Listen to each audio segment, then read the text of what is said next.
pero ang salvation lagi naa sa tanan, naa sa India, wala kaila kay Jesus Christ, na sa Indo, wala kaila kay Jesus Christ. Buddhist ang daghan dito, di ba? Buddhist. So kibali ang dapat na kay daghang merits aron maluwas ka dito, no? Mauna ang ilang na pero sa ato diri is by grace. So ang grace is gasa, wala nimo trabaho, wala nimo palita, kundi gasa na sa Ginoo na. Ngit-ngit man din. So kuman sa ato nga bautismo King, taging.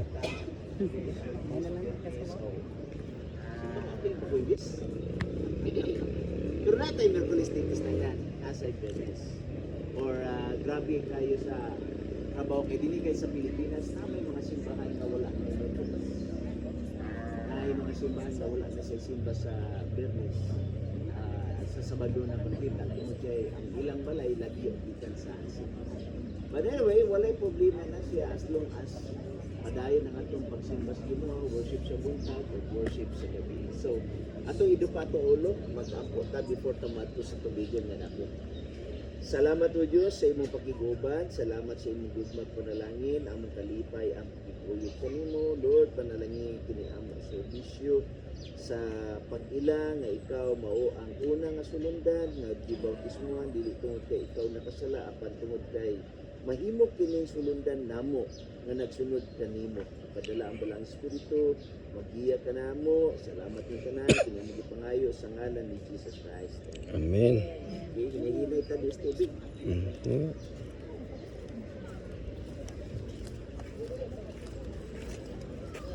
Yung sleeper lang kay kuan na hubo.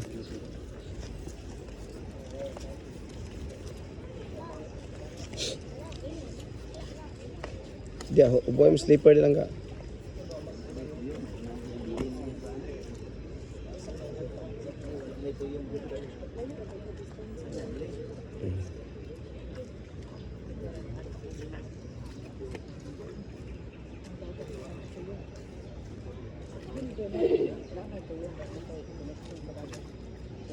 Ipaplastar sa pastor lang ka, niyan lang ka.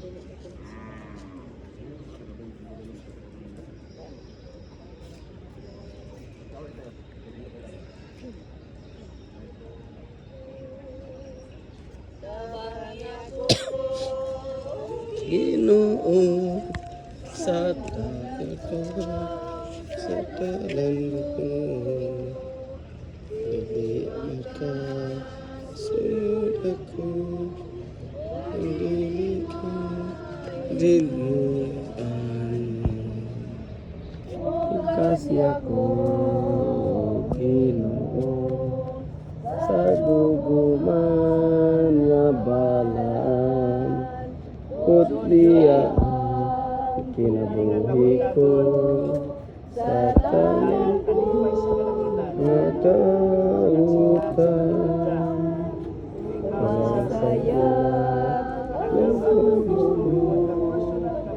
kalipay sa talago, malilit sa ako, sa maayo, sa maayo.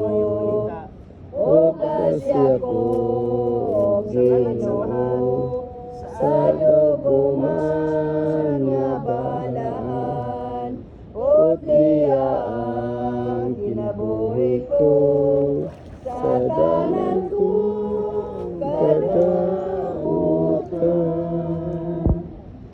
Karaan magkaugan, sa tanan ko kadautan. Makita ko ang Ginoo sa langit mo, uloy anan. O kasi ako, Ginoo, sa duguman nga balaan, o tiyaan kinabuhi ko, sa tanan ko